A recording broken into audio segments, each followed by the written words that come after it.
Halo semuanya, Assalamualaikum warahmatullahi wabarakatuh.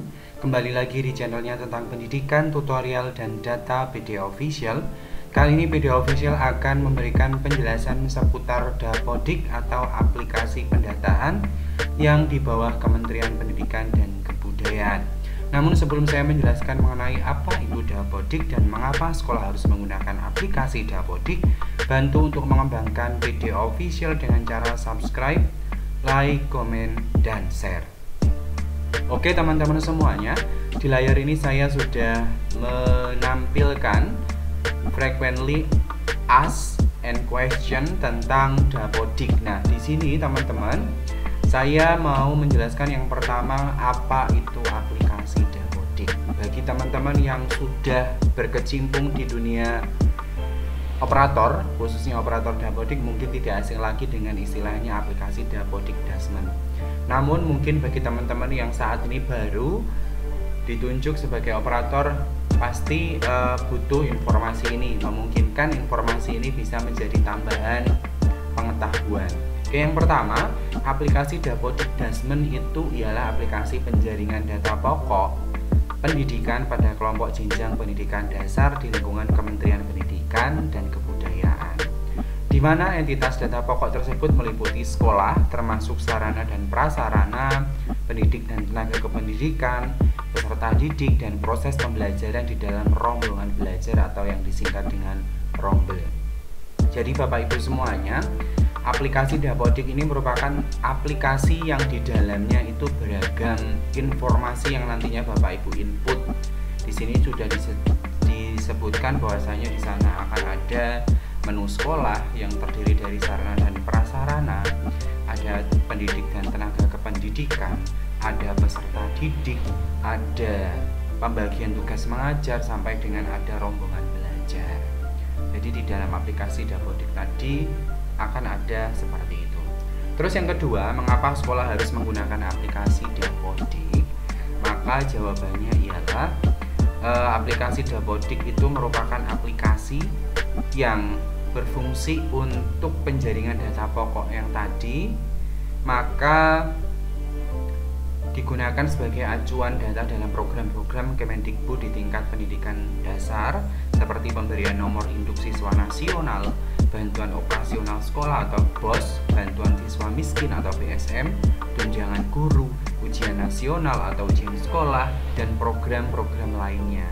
Oleh karena itu, sekolah harus berpartisipasi aktif dalam kegiatan pendataan Dapodik Dasmen.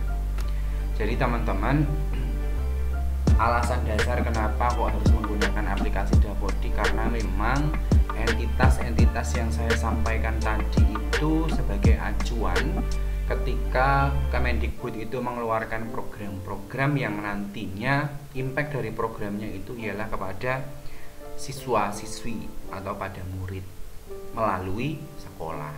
Salah satunya ialah bantuan operasional sekolah, bantuan siswa miskin, dan program-program lainnya. Lalu apa akibatnya jika sekolah menolak menggunakan aplikasi Dapodik Dasmen? Nah, karena memang Dapodik Dasmen ini digunakan sebagai acuan data dalam program Kemendikbud di tingkat dasar maupun menengah, maka apabila sekolah tidak berpartisipasi aktif, maka sekolah akan rugi karena data milik mereka tidak akan sampai ke Kemendikbud.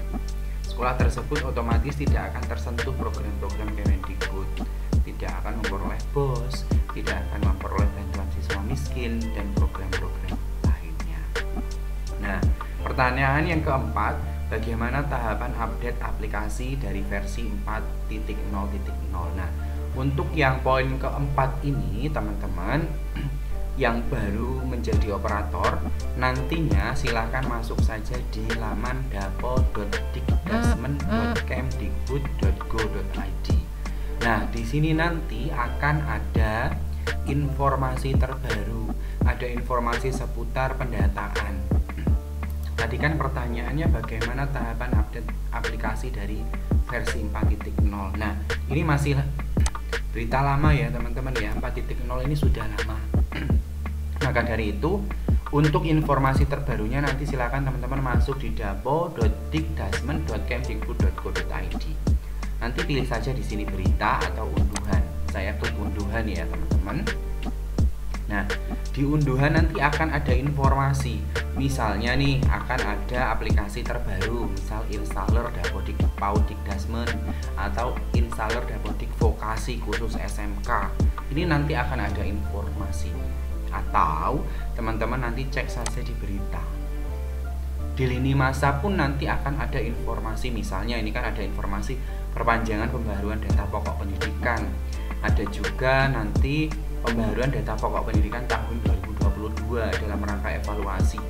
Jadi nanti informasi terbaru seputar Dapodikdasmen, PAUD ya, sekitar itu, apa maksud saya, Direktorat Jenderal Pendidikan Anak Usia Dini, Pendidikan Dasar dan Pendidikan Menengah, nanti akan ada informasinya di laman dapod.dikdasmen.kemdikbud.go.id. Nanti silahkan teman-teman masuk saja ke sini ya. Terus yang poin kelima, apakah madrasah ibtidaiyah dan madrasah sanawiyah dapat menggunakan aplikasi Dapodikdasmen? Nah, untuk teman-teman yang berada di bawah naungan Kementerian Agama itu tidak menggunakan aplikasi Dapodikdasmen karena memang sudah ada aplikasi tersendiri ya. Oke, yang poin ke-6, jenjang sekolah mana saja yang dapat didata dalam aplikasi Dapodikdasmen?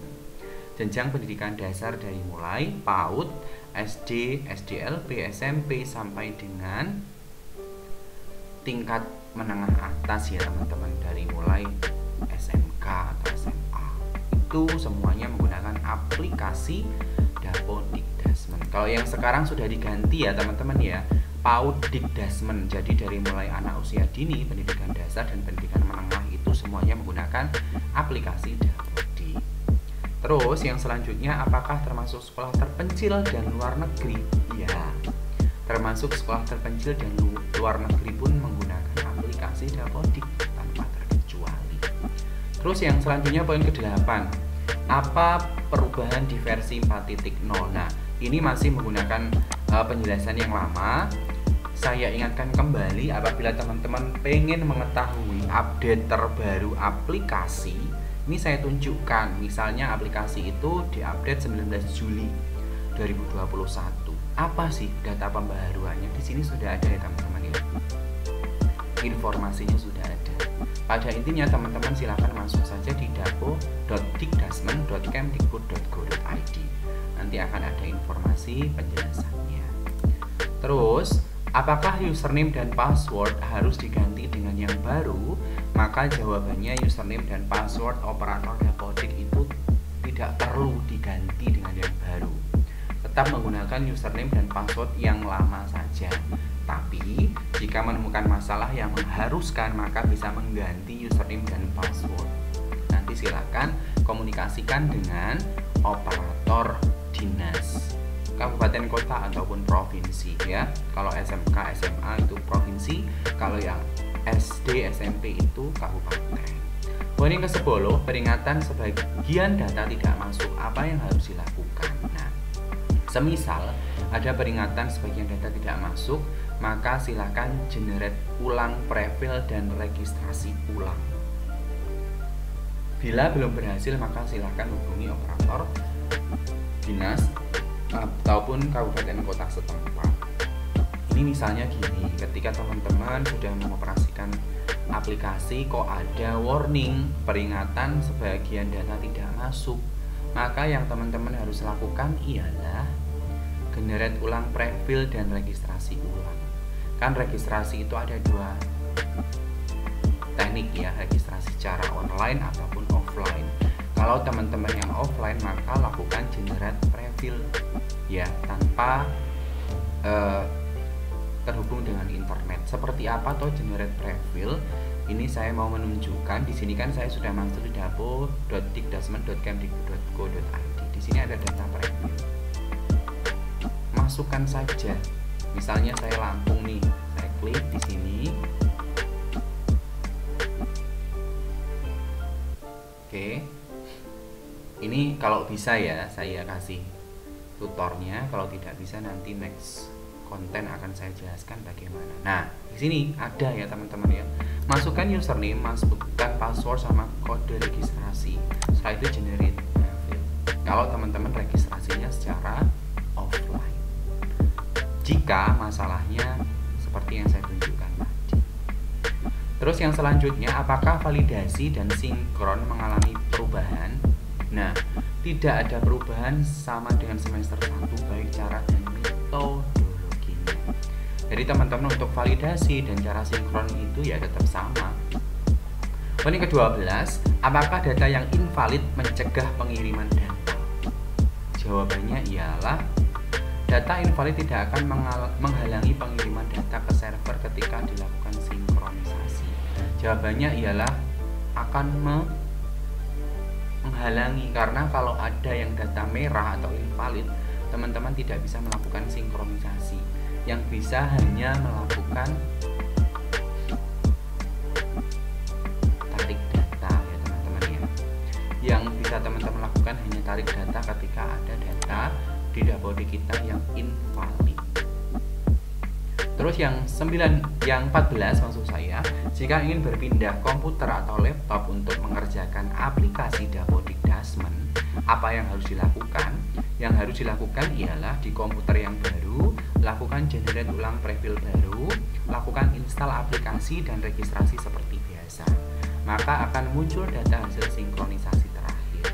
Di komputer yang lama lakukan uninstall. Jika tidak dilakukan tahapan seperti di atas, akan terjadi data berganda. Jadi, ketika teman-teman akan menggunakan aplikasi dapodik, misalnya nih kasusnya, teman-teman itu lupa membawa laptop yang sudah terinstall aplikasi dari sekolah. Kebetulan teman-teman sedang pergi ke luar kota dan membawa laptop pribadi. Dan teman-teman ternyata saat itu butuh mengakses dapodik. Maka yang bisa dilakukan ialah install ulang aplikasi itu di laptop teman-teman. Ketika sudah diinstal ulang, maka nanti teman-teman operasikan di laptop yang teman-teman sendiri tadi. Nah, nanti ketika pulang, laptop yang di sekolah itu di uninstall ya, di uninstall, karena memang aplikasi dapodik itu ya hanya satu laptop, satu perangkat. Ketika sudah mau pindah ke perangkat yang lain, disinkron dulu baru pindah ya, sehingga nanti ketika diinstal di laptop yang baru, hasil sinkronan terakhir itu sudah bisa atau sudah ada di previewnya ya, seperti itu ya teman-teman. Penjelasan saya seputar aplikasi dapodik, mungkin dari teman-teman ada yang sudah paham mengenai hal ini karena memang sudah berkecimpung dalam dunia operator dapodik. Tapi maksud saya ialah saya hanya ingin berbagi bagi teman-teman yang saat ini baru ditunjuk sebagai operator. Mungkin informasi ini bisa menambah wawasan kita semuanya.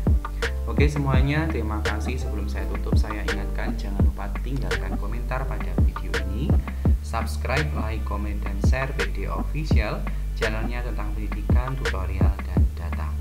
Salam data, salam literasi. Saya tutup. Wassalamualaikum warahmatullahi wabarakatuh.